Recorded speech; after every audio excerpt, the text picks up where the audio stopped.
Hello everybody, this is Mahendra Sahu and वंसली welcome to MS classes. जैसा कि आपको पता है, हम सीरीज़ लेके चल रहे हैं जिसमें हम डिस्कस कर रहे हैं दिल्ली पुलिस एग्ज़ाम जो चल रहा है उसके सारे इम्पोर्टेंट क्वेश्चन, जिसमें हम एनालिसिस कर रहे हैं पुराने क्वेश्चन जो एग्ज़ाम में अभी तक पूछे गए हैं। बट इसके साथ साथ हम लेके चल रहे हैं उनसे रिलेटेड जो भी क्वेश्चंस आपके एग्ज़ाम में पूछे जा सकते हैं। मीन्स फुल डिस्कशन यहाँ पे हम कर रहे हैं, फुल एनालिसिस कर रहे हैं, ताकि प्रीवियस क्वेश्चंस के अकॉर्डिंग आपकी जो अपकमिंग शिफ्ट है उनकी प्रिपरेशन आप कर सकें। आई होप आपको कई सारे क्वेश्चन तो ऑलरेडी मिल चुके होंगे, बट यहाँ पे हम सिर्फ क्वेश्चन डिस्कस नहीं करने वाले हैं। क्वेश्चन के साथ साथ हम उनसे रिलेटेड और क्या क्वेश्चन बन सकते हैं ये भी डिस्कस करने वाले हैं, है ना। सो चलिए स्टार्ट करते हैं आज के हमारे इम्पॉर्टेंट क्वेश्चन, जिसमें हम ट्राई करेंगे कि कम से कम समय में ज़्यादा से ज़्यादा क्वेश्चंस को कैसे डिस्कस किया जाए ताकि आपके ये आने वाली शिफ्ट के लिए बेनिफिशियल हो सके। सो चलिए डिस्कस करते हैं ये क्वेश्चन। पहला क्वेश्चन जो पूछा गया था बहुत ही बेसिक क्वेश्चन है, हमेशा एग्जाम में पूछा जाता है, मोस्ट इंपॉर्टेंट भी है कि किस कॉन्स्टिट्यूशन अमेंडमेंट के द्वारा जो वोटिंग राइट था उसे 21 वर्ष किया गया था, 21 वर्ष से घटा के 18 वर्ष कर दिया गया था, है ना। सो आपको याद रखना है, इसका आंसर सिंपल है 61वें कॉन्स्टिट्यूशन अमेंडमेंट के द्वारा जो कि 1989 में हुआ था, 1989 में हुआ था। इसके द्वारा क्या किया गया था, जो एज थी मतदान करने की या वोट की एज उसे कर दी गई थी 21 वर्ष से घटाकर 18 वर्ष, मतलब 18 साल या उससे ज़्यादा की एज के व्यक्ति अब 1989 के इस 61वें संविधान संशोधन के बाद क्या कर सकते थे, वोट दे सकते थे। ये पॉइंट आपको यहाँ पे याद रखना है, ठीक है ना। इसके बाद यदि हम बात करें 1989 में जब ये 61वां कॉन्स्टिट्यूशन अमेंडमेंट हुआ था जिसमें ये राइट 21 वर्ष से 18 वर्ष कर दिया गया था वोट देने का, इसके साथ साथ एक और पॉइंट हुआ था जो यहाँ पे कई बार पूछा जाता है। हमारे देश में जो इलेक्शन कमिश्नर होते हैं या निर्वाचन आयुक्त होते हैं, इसके पहले एक हुआ करते थे, है ना। सिर्फ जो चीफ इलेक्शन कमिश्नर हैं वही हुआ करते थे या एक ही निर्वाचन आयुक्त हुआ करते थे। इसके बाद 1989 में इसे क्या किया गया था, दो और जो निर्वाचन आयुक्त थे इनकी हेल्प के लिए जोड़ दिए गए थे। तो मतलब टोटल कितने हो गए थे 1989 में, 3 निर्वाचन आयोग यहाँ पे हो गए थे, है ना। याद रखेंगे 1989 तक एक थे, उसके बाद 1989 में कितने हो गए थे, 3 निर्वाचन आयुक्त हो गए थे, जिसे बाद में फिर 1990 में हटा दिया गया था। बट जो 3 निर्वाचन आयोग वाला सिस्टम, निर्वाचन आयुक्त वाला जो सिस्टम आज देखते हैं हम कि एक चीफ इलेक्शन कमिश्नर होते हैं और 2 अन्य निर्वाचन आयुक्त होते हैं, है ना। सो ये 1993 से परमानेंट हुआ था, ये क्वेश्चन भी यहाँ पे पूछा जाता है। सो आप लोग याद रख सकते हैं। साथ ही सुनील अरोड़ा प्रेजेंट समय में निर्वाचन आयुक्त है, इनके बारे में भी आप याद रखेंगे, ठीक है। ये भी अभी किसी शिफ्ट में पूछा गया था। ओके, सो आई होप यहाँ पे सारे पॉइंट आपको समझ में आ गए होंगे। चलिए डिस्कस कर लेते हैं आज के हमारे नेक्स्ट क्वेश्चन पे कि जो Jammu and Kashmir union territory है ना, यूनियन टेरिटरी बन चुका है, इसके उपराज्यपाल लेफ्टिनेंट गवर्नर कौन है या उपराज्यपाल कौन है, इसके बारे में यहाँ पे आपको बताना है ना। सो न्यू उपराज्यपाल जो अपॉइंट हुए हैं ये है मनोज सिन्हा। याद रखेंगे जम्मू एंड कश्मीर के न्यू उपराज्यपाल कौन है, मनोज सिन्हा को बनाया गया है। यदि जम्मू एंड कश्मीर की बात करें तो आर्टिकल 370 में तो आपको पता ही होगा, इसके लिए स्पेशल प्रोविजंस हुआ करते थे, प्रावधान हुआ करते थे, जिसे लास्ट ईयर क्या कर दिया गया है, हटा दिया गया है। और अब ये क्या हुआ है, जम्मू कश्मीर 2 यूनियन टेरिटरीज के रूप में डिवाइड हो चुका है, जिसमें जम्मू एंड कश्मीर एक यूनियन टेरिटरी है और दूसरी आपकी जो यूनियन टेरिटरी है वो है लद्दाख, है ना। तो ये पॉइंट भी आप लोग यहाँ पे याद रखोगे, ठीक है। चलिए डिस्कस कर लेते हैं आज के हमारे नेक्स्ट क्वेश्चन जो कि स्पोर्ट्स से रिलेटेड था। How many players are there in kabaddi, kabaddi में कितने प्लेयर्स होते हैं ये पूछा गया था। तो आपको पता होगा there are 7 player in kabaddi, ठीक है। जितने भी इंपॉर्टेंट गेम्स हैं उनमें इंपॉर्टेंट प्लेयर्स का नंबर क्या होता है ये भी आपको एग्जाम्स के लिए बहुत ही इंपॉर्टेंट होने वाला है। नेक्स्ट क्वेश्चन यहाँ पे पूछा गया था कि जो अटॉर्नी जनरल होते हैं या जिन्हें हम कहते हैं महान्यायवादी, ठीक है, ये पॉइंट आप लोग यहाँ पे याद रखेंगे। महान्यायवादी या अटॉर्नी जनरल, इनके लिए क्या क्या क्वालिफिकेशंस होती है, मतलब महान्यायवादी की पोस्ट के लिए क्या क्या योग्यताएं होनी चाहिए, ठीक है। तो सबसे पहले तो हम देख लेते हैं कि महान्यायवादी का काम क्या होता है, फिर देखेंगे कि हम इनकी योग्यताएं क्या होती है ना। तो सबसे पहले आप इनके बारे में जो पॉइंट याद रखोगे वो ये कि इंडियन कॉन्स्टिट्यूशन के आर्टिकल नंबर 76 में इनकी डिटेल दी हुई है। अभी आपसे योग्यता पूछा हुआ है, नेक्स्ट एग्जाम में हो सकता है आपसे इसके बारे में क्या पूछ ले, आर्टिकल पूछ लें, है ना। सो आर्टिकल 76 में इसकी डिटेल दी हुई है और ये देश के सबसे बड़े या सर्वोच्च विधि अधिकारी होते हैं, सर्वोच्च कानूनी अधिकारी होते हैं। ये पॉइंट भी आपको याद रखना है, ठीक है। सर्वोच्च कानूनी अधिकारी होते हैं, 76 में इनकी डिटेल दी हुई है। और सुप्रीम कोर्ट में यदि ये जाते हैं तो सुप्रीम कोर्ट में ये क्या करते हैं, हमारी गवर्नमेंट के पक्ष रखते हैं। कभी भी यदि कोई विवाद होता है गवर्नमेंट और कोर्ट के बीच में या गवर्नमेंट के ऊपर कोई भी आरोप लगते हैं तो उसके लिए गवर्नमेंट का पक्ष कौन रखता है, ये जो अटॉर्नी जनरल होते हैं वही रखते हैं, ठीक है ना। और यदि विदेश में जाते हैं तो ये हमारे देश का पक्ष रखते हैं। और इनकी हेल्प के लिए कौन होता है, सॉलिसिटर जनरल होते हैं जो इनकी मदद करते हैं, इनकी हेल्प करते हैं। ये पॉइंट आपको याद रखना है, ठीक है। सो ये सारे पॉइंट के अलावा अब हम देख लेते हैं कि इसके लिए क्या क्या क्वालिफिकेशंस होती है, क्या क्या योग्यताएं होती है। तो सबसे सिंपल आप कह सकते हैं, जो कि एमसीक्यू में भी पूछा जाता है, यही पॉइंट आता है कि similarly like the supreme court के जज, सुप्रीम कोर्ट के जो जज होते हैं उनके लिए जो योग्यता होती है वही योग्यता लगती है यहाँ पे अटॉर्नी जनरल की पोस्ट के लिए, या जो हमारे कह सकते हैं महान्यायवादी है उनकी पोस्ट के लिए। क्या क्या वो हो सकती है, जैसे कम से कम इन्होंने हाई कोर्ट में 5 साल तक एज अ जज काम किया हो, या फिर एज अ एडवोकेट इन्होंने कम से कम 10 साल तक हाई कोर्ट में काम किया हो, या फिर जो हमारे राष्ट्रपति हैं उनकी नज़र में ये क्या हो, कानून के ज्ञाता हो, है ना। Eminent jurist in the opinion of the president, कानून की नज़र में ये क्या हो, प्रेसिडेंट की नज़र में ये क्या हो, कानून के ज्ञाता हो। तो जब ये सारी चीज़ें किसी भी पर्सन में होगी तो वो क्या कर सकता है, अटॉर्नी जनरल हमारी कंट्री का अपॉइंट हो सकता है। तो ये सारे पॉइंट आप याद रखेंगे, एक एक पॉइंट से क्वेश्चन एग्जाम में पूछा जाता है। चलिए डिस्कस करते हैं आज के हमारे नेक्स्ट क्वेश्चन को। Name the traveller who came in India from Morocco. आपको पता होगा कि 7 o'clock पे हमारी डेली 20 वेस्ट एमसीक्यूज़ की सीरीज चलती है जिसमें हम कई सारे क्वेश्चन को विथ डिटेल्ड एनालाइज करते हैं, ठीक है ना, जिसमें कई सारे क्वेश्चन अभी तक एग्जाम में पूछे भी गए हैं। यदि आपने नहीं देखा है तो आप प्लेलिस्ट में जाके उन्हें देख सकते हैं। और यहाँ पे हम इसका इसलिए डिटेल बता रहे हैं क्योंकि ये क्वेश्चन भी हमने ऑलरेडी उसमें शामिल किया हुआ था, ठीक है। सो आप फिर से याद रख सकते हैं, ट्रैवलर कौन थे जो मोरक्को से इंडिया आए थे, तो वो थे इब्न बतूता, आप लोगों को याद रखना है, जो कि मोहम्मद बिन तुगलक के समय पर आए थे। दिल्ली डायनेस्टी में जो तुगलक डायनेस्टी के एक रूलर थे मोहम्मद बिन तुगलक, उनके समय पर ये इंडिया आए हुए थे। और यदि सेंचुरी की बात करें, ये भी क्वेश्चन पूछा जाता है कि किस सेंचुरी में आए थे, तो याद रखोगे 14th सेंचुरी में ये आए हुए थे, ठीक है। सो ये सारे पॉइंट आप लोग यहाँ पे याद रखेंगे, किसके बारे में, जो हमारे मोरक्को से इब्न बतूता आए थे उनके बारे में। नेक्स्ट क्वेश्चन यहाँ पे पूछा गया था रिवर के बारे में कि जो मांडोवी रिवर है ये किस स्टेट में फ्लो करती है। तो ये एक फेमस स्टेट है, फेमस रिवर है गोवा की, और इसे कहा जाता है लाइफलाइन ऑफ गोवा। ये पॉइंट आप लोग याद रखेंगे, ठीक है। और इसी तरह इसका दूसरा नाम भी है जिसे महादाई भी कहा जाता है, मांडोवी भी कहा जाता है, महादेवी भी कहा जाता है, दोनों नाम आप याद रख सकते हैं। और एक और फेमस रिवर है वहाँ की जिसका नाम हमने यहाँ पे मेंशन किया है, जुआरी is also a primary river of Goa, है ना। सो आप इस जुआरी रिवर का नाम भी यहाँ पे याद रख सकते हैं। मांडोवी रिवर और जुआरी रिवर दोनों फेमस रिवर है गोवा की, ठीक है। और महादेवी भी कहा जाता है इस मांडोवी रिवर को।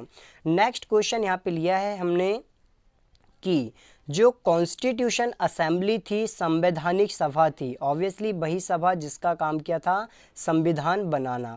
तो इस संवैधानिक सभा में जो मेंबर थे, कहाँ से मेंबर, प्रिंसली स्टेट से या राजसी प्रदेश से, उनका नंबर क्या था ये आपको बताना है कि राजसी प्रदेश जो थे उसमें राजसी प्रदेश जो थे उनसे कितने मेंबर कॉन्स्टिट्यूशन असेंबली में शामिल हुए थे, है ना। सो आंसर आपको याद रखना है 93 मेंबर जो थे वो राजसी प्रदेशों से मनोनीत किए गए थे राजा महाराजाओं के द्वारा, जो कॉन्स्टिट्यूशन असेंबली या संवैधानिक सभा में शामिल हुए थे, ठीक है ना। इसके अलावा यदि हम बात कर लें संवैधानिक सभा के टोटल मेंबर की, जैसा कि आपको पता होगा 9 1946 को इसकी पहली बैठक हुई थी। और यदि हम बात करें कि इसके पहले चेयरमैन कौन थे, परमानेंट चेयरमैन आपको याद रखना है डॉक्टर राजेंद्र प्रसाद जो थे वो इसके परमानेंट चेयरमैन थे, जो कि 11 दिसंबर को बने थे, है ना, 9 को नहीं बने थे, 11 दिसंबर को डॉक्टर राजेंद्र प्रसाद इसके परमानेंट चेयरमैन बने थे। और आपको याद रखना है कि इसके टोटल मेंबर कितने थे, 389, 389 टोटल मेंबर इसमें थे। बट कुछ समय के बाद क्या होता है, जून शुरुआत में ही 1947 में क्या होता है, पाकिस्तान और इंडिया का पार्टीशन हो जाता है, विभाजन हो जाता है।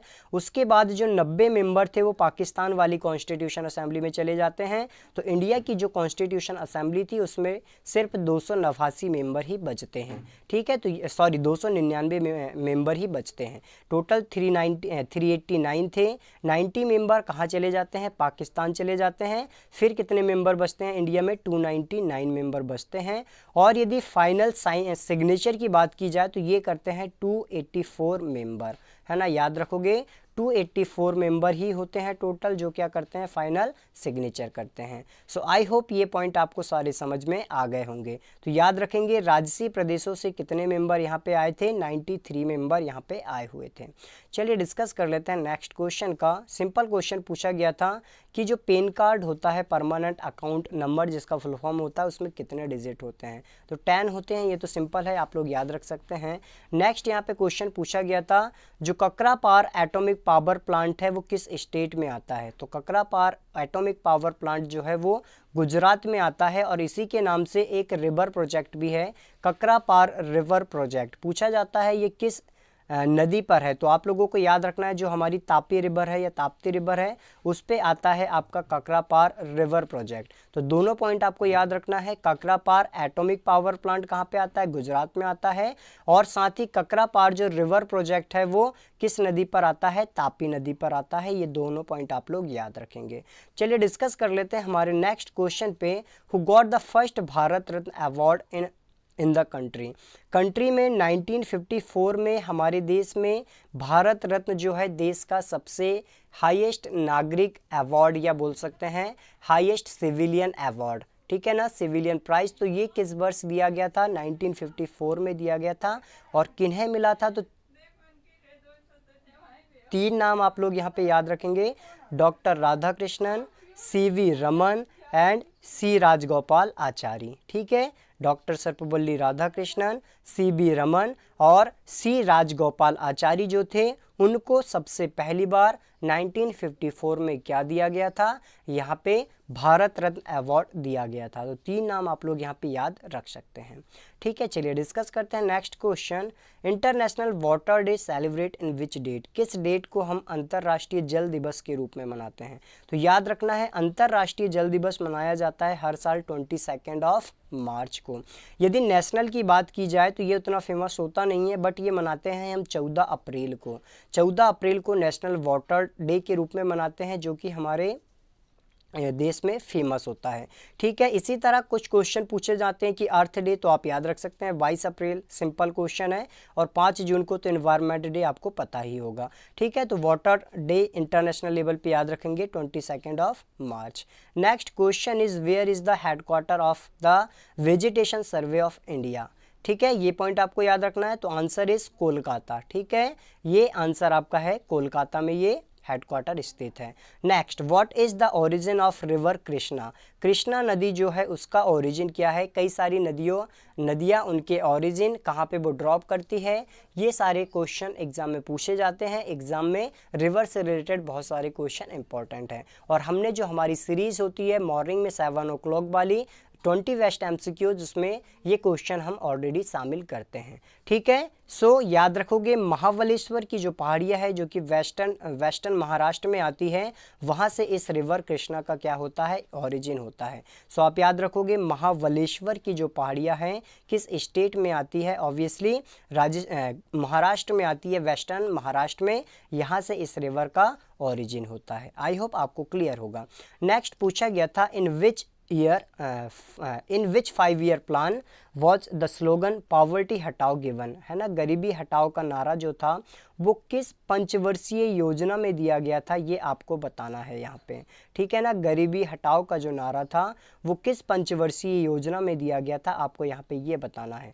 तो ये आपका दिया गया था जो 5th 5 ईयर प्लान था, 5वीं पंचवर्षीय योजना थी, उसमें दिया गया था इंदिरा गांधी जो गवर्नमेंट थी उसके द्वारा, ठीक है। इंदिरा गांधी गवर्नमेंट के द्वारा 5वीं पंचवर्षीय योजना में गरीबी हटाओ का नारा दिया गया था। पहली पंचवर्षीय योजना कब से कब तक चली थी, ये भी आप लोग याद रखेंगे, 1951 टू 56 तक चली थी, है ना, क्योंकि कई बार पहली पंचवर्षीय योजना के बारे में भी पूछ लिया जाता है, ठीक है। सो ये पॉइंट भी आप लोगों को यहाँ पे याद रखना है। ओके, नेक्स्ट क्वेश्चन हम यहाँ पे डिस्कस करते हैं जो कि एग्जाम में पूछा गया था, नीति आयोग से रिलेटेड। नीति आयोग क्या है, जैसे कि आपको पता होगा पहले हमारे देश में जो पंचवर्षीय योजना बनाई जाती थी उसके लिए प्लानिंग कमीशन होती थी या योजना आयोग होता था, जिसका काम होता था प्लान तैयार करना, योजना तैयार करना। बट इसे रिप्लेस करके 1 जनवरी 2015 को क्या बना दिया गया है, नीति आयोग बना दिया गया है ना। सो याद रखेंगे किस वर्ष, 1 जनवरी 2015 को नीति आयोग बना दिया गया है। और अब हमारे देश में जो पंचवर्षीय योजनाएं हैं वो भी समाप्त कर दी गई है ना। 12 पंचवर्षीय योजनाएं 2017 तक चली थी। इसके बाद जो पंचवर्षीय योजनाएं हैं उन्हें हमारे देश में क्या कर दिया गया है, समाप्त कर दिया गया है, ठीक है। ये पॉइंट आप लोग याद रखेंगे। साथ ही ये भी याद रखेंगे कि प्रधानमंत्री जो हैं वो नीति आयोग के क्या होते हैं, इसके चेयरमैन होते हैं, इसके हेड होते हैं, ठीक है। ये पॉइंट भी आप लोगों को याद रखना है। नेक्स्ट क्वेश्चन यहाँ पे पूछा गया था, 6th schedule of Indian constitution is related to, भारतीय संविधान की जो 6वीं अनुसूची है ना, याद रखोगे भारतीय संविधान की जो 6वीं अनुसूची है ये किससे रिलेटेड है, इसका संबंध किससे है। तो आपको याद रखना है, it consist of provision for the administration of tribal areas, ठीक है। हमारे देश में जो ट्राइबल एरियाज हैं उनके लिए प्रोविज़न दिए गए हैं इस 6वीं अनुसूची में, जिसमें 4 स्टेट यहाँ पे शामिल होते हैं, असम, मेघालय, त्रिपुरा एंड मिजोरम। याद रखेंगे Assam, Meghalaya, Tripura and Mizoram, in 4 states की डिटेल दी गई है 6th शेड्यूल में, ठीक है। इसके साथ साथ नेक्स्ट क्वेश्चन पूछा गया था, Madurai is located on the bank of which river, है ना। मदुरई जो कि तमिलनाडु में आता है किस नदी के किनारे स्थित है, तो आंसर आपको याद रखना है वैगई जो नदी है, वैगई जो नदी है उसके किनारे आपका मदुरई स्थित है, ठीक है। बहुत ही इंपॉर्टेंट है, नदियों के किनारे बसे शहर से भी क्वेश्चन पूछे जाते हैं। सो आपको यहाँ पे याद रखना है, वैगई के बारे में पूछा गया था जो किस नदी के किनारे आता, मदुरई के बारे में पूछा गया था जो किस नदी के किनारे आता है, वैगई नदी के किनारे आता है। आई होप आपको क्लियर होगा ये क्वेश्चन। चलिए डिस्कस कर लेते हैं हम लोग नेक्स्ट क्वेश्चन के बारे में, what is the 104th constitution amendment, ठीक है। अमेंडमेंट ये आपको याद रखना है कि 104 नंबर का जो कॉन्स्टिट्यूशन अमेंडमेंट था, संवैधानिक सुधार था, वो किससे रिलेटेड था। तो यहाँ पे आपको याद रखना है कि जो डेडलाइन थी लोकसभा में और विधानसभा में एससी और एसटी के रिजर्वेशन की, उसे क्या किया गया है, उसे 10 साल के लिए बढ़ा दिया गया है ना, 104 कॉन्स्टिट्यूशन अमेंडमेंट के माध्यम से। सो ये पॉइंट आपको याद रखना है कि शेड्यूल कास्ट और शेड्यूल ट्राइब्स के लिए लोकसभा और विधानसभा में, है ना, जो लोकसभा और विधानसभा में जो रिजर्वेशन था उसे 104 कॉन्स्टिट्यूशन अमेंडमेंट के माध्यम से 10 साल के लिए क्या किया गया है, बढ़ा दिया गया है। ये पॉइंट आप लोग यहाँ पे याद रखेंगे।